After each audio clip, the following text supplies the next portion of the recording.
Today we are talking about masculine and feminine energies. The yin, the yang, the innie, the outie. Oh, that's inappropriate. No. You know what and the you know who.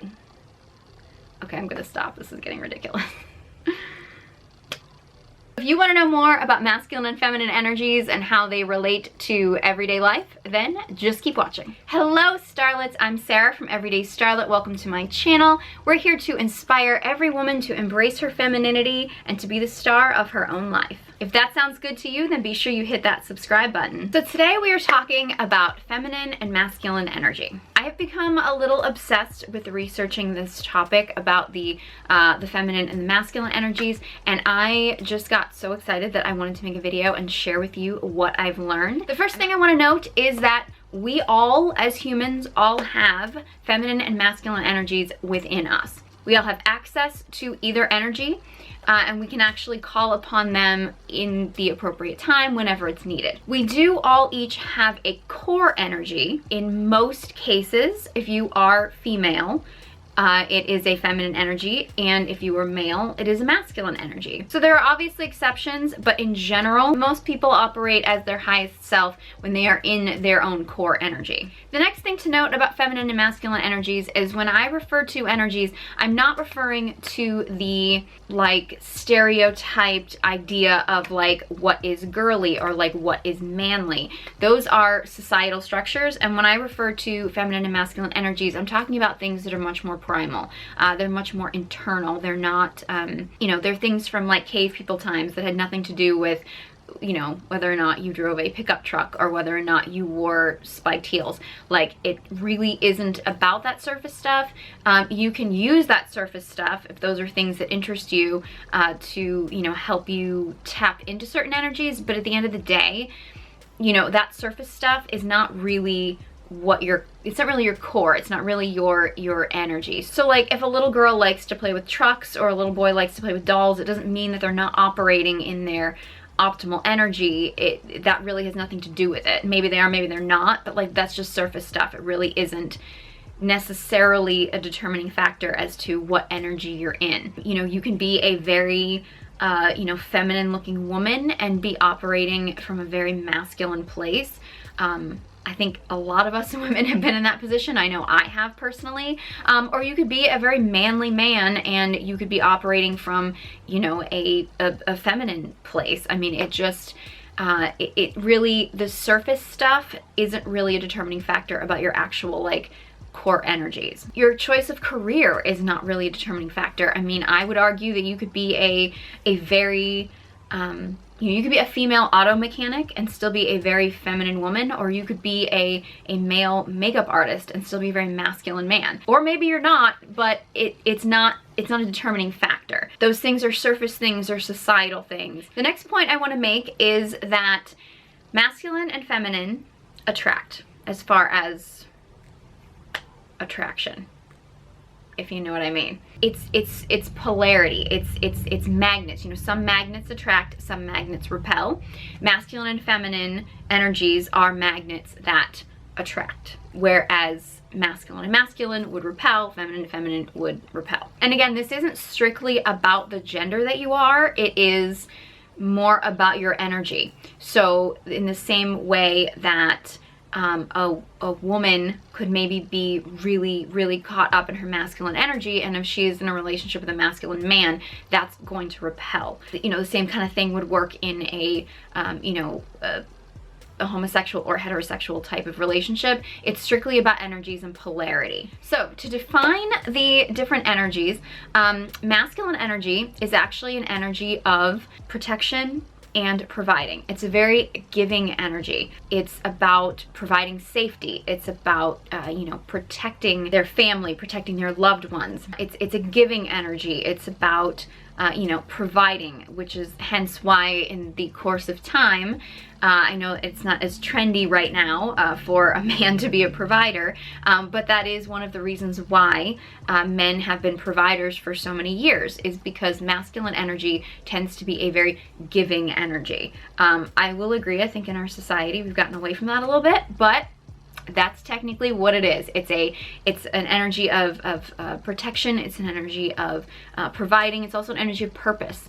It's one of the reasons why men get very caught up in their careers, because it gives them a sense of purpose, drive. That's sort of the basis of what a core masculine energy is. On the flip side, a feminine energy is actually a very creative energy. It's also a very receiving energy, and it also tends to be more focused on community and nurturing in that sense. Hence the reason why women tend to be the ones who run the home, why women tend to, gather in groups, why we tend to go to the bathroom together. That's just the nature of the feminine energy. Now, I do believe that in our current society that we've gotten away from a lot of these ideas, and there are, wounded or shadow sides or toxic sides, or whatever word you want to use, of each of the different energies. And I actually want to focus on those in a different video, because I don't want this video to be like too insanely long, because I know I can talk, but I want to kind of split this up a little bit. So I wanted to just kind of focus on the basics for now, but it does feel a lot like in our society we've gotten away from some of these things. But I just wanted to kind of highlight a few different points that were things that kind of came up when I was studying this. Think about masculine energy for a second. It's the energy of protecting. It's the energy of giving. And if you think about the most masculine careers, again, you can be masculine and have any career, but like you're sort of, when you think of what is like the most masculine of careers, the things that I know would pop into my mind would be, men in the military, police, things like that. What do they take an oath to do? Protect and serve. There you go. It pretty much sums it up right there. That's basically what masculine energy is. It's about protecting and serving. Whereas in the feminine, it's really more about creation. Women can create life. Women can, and we don't have to, but femininity is the art of creation, whether you're creating a baby or whether you are creating, a piece of art, or you're creating a meal, or whatever it is that you're creating. Women are a very creative energy. And a lot of us don't actually allow ourselves to tap into that a lot, which I'll be getting into in future videos. Now, because our society has gotten so far away from this, some of you might be questioning if this is actually how men and women are supposed to be. And some of this might be a new concept for some of you. But if you really think about it from a biological perspective, think about like the most basic primal activity between a man and a woman. That would be making a family, creating a baby. What happens? The man gives a woman his sperm, the woman receives it, then creates a baby, then the man protects and provides for the woman and the child as she is nurturing the child and creating a home for the two. That is essentially, it sums it all up. Like, that's basically the gist of the masculine and feminine. In fact, I'm actually always skeptical of men who don't, and some women, but men who adamantly don't like the phrase, happy wife, happy life. I find that to be a very, a big red flag, I think. First of all, if you don't like it because it's rhyming, like who doesn't like rhyming? Rhyming's fun. Come on, right? But also I feel like when I bring this up, or I make the statement, happy wife, happy life, or bring up that sentence, I feel like you get a lot of men that are like, it's supposed to be equal. Like modern day men who I think have maybe some issues with having a healthy masculine energy. They always bring up, it's supposed to be equal, relationships are supposed to be equal. Think about the phrase for a second, happy wife, happy life. Think about how equal that phrase is. It's really the ultimate inequality. What it's saying is, if as a husband, or as the man, you give a woman the tools that she needs, she will then create a life that will make you happy. And I know a lot of people argue the whole idea of like, you should make yourself happy, and yes, you should always make yourself happy, but like, let's come on, when you're in a relationship together, like, if you're making each other miserable, there's a problem. But it's one of the reasons why that phrase comes up so much in home shopping shows.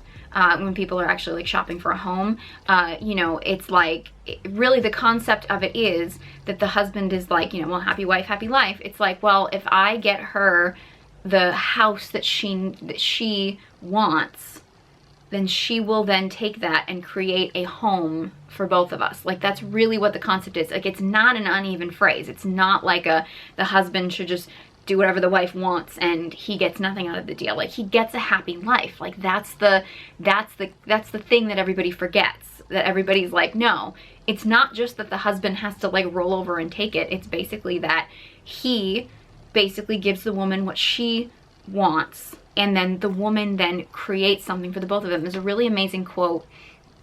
I don't remember who said the quote, but I've seen it go around social media, where, you know, basically it's a quote from a man who basically says, you know, anything that a man gives a woman, remember, she then makes greater. You know, if you give a woman sperm, she makes a baby. If you give a woman a house, she makes a home. If you give a woman food, she makes a meal. If you give a woman love, she'll give you her heart. Like, it's a really amazing quote because it really does sum up this idea that the man giving, you know, this whole idea of the man being the giver, being the provider, is, you know, a lot of women see it as restrictive. It's not, and it's not uneven either. It's the man providing and then the woman making it greater, because the female energy, the feminine energy, is about creation. It's about creating things. It's about taking things and then creating them into something better. And it really is. It's as even and fair as you can possibly get. There's a lot of things I believe that have happened in our society over many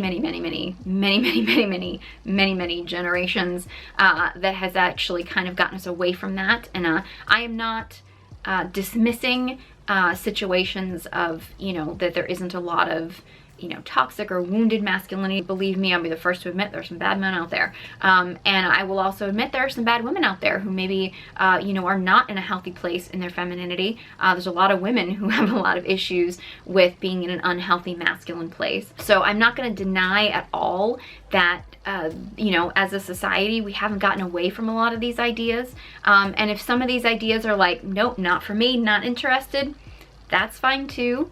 You know, these are just, they're very basic primal urges that I think a lot of people want. I don't think that there's a lot of women out there that if you really looked inside your soul, if you really dealt with maybe some of, you know, past trauma or past issues or things, if you didn't really look inside your soul, that you wouldn't really like it if a man would actually step up and be a protector and be a provider. Does that necessarily mean that you need a man to do that? Not necessarily, no.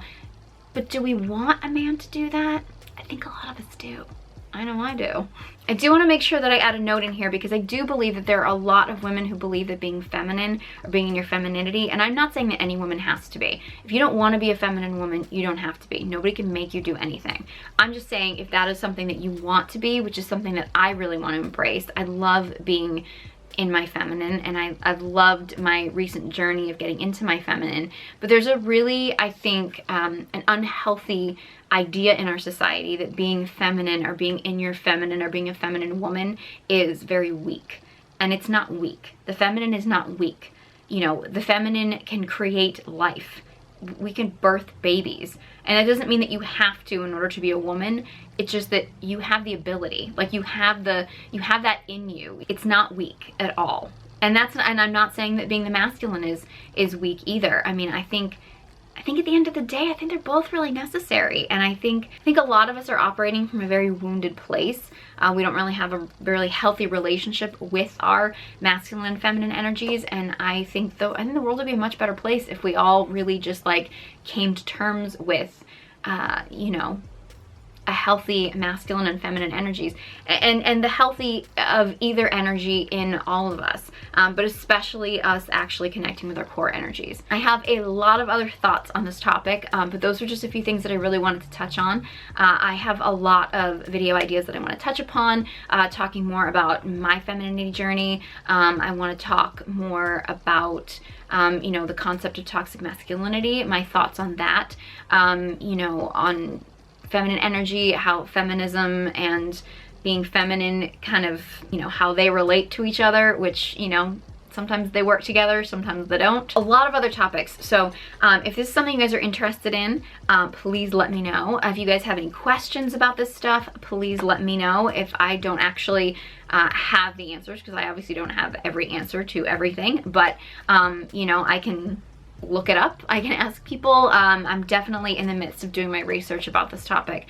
So it's just something that I'm very excited about and I really wanted to share with you all. So yeah, for those of you that might ask, this is actually a dress that is, well, it's actually a beach cover-up that I'm wearing as a dress that I was gifted from Playful Promises. And this is actually a like a lacy bra from Cosbella because I want it to be comfy. I would love to wear this as a dress, but it's completely see-through. So I have to actually figure out how to sort of line it or something, or just wear it as a beach cover up. So if you guys are still here, still watching this video, thank you guys so much. And if you guys want to learn more about how to embrace your femininity and be the star of your own life, then be sure you hit that subscribe button. I will leave links to, you know, resources and, you know, books, coaches, stuff like that in the description box below. You can also find my Instagram there, which I am very active on Instagram. So if you guys want to find me, it's usually on Instagram. So I will leave a link to all that stuff in the description box below. Thank you guys so much for watching, and I hope you join me next time.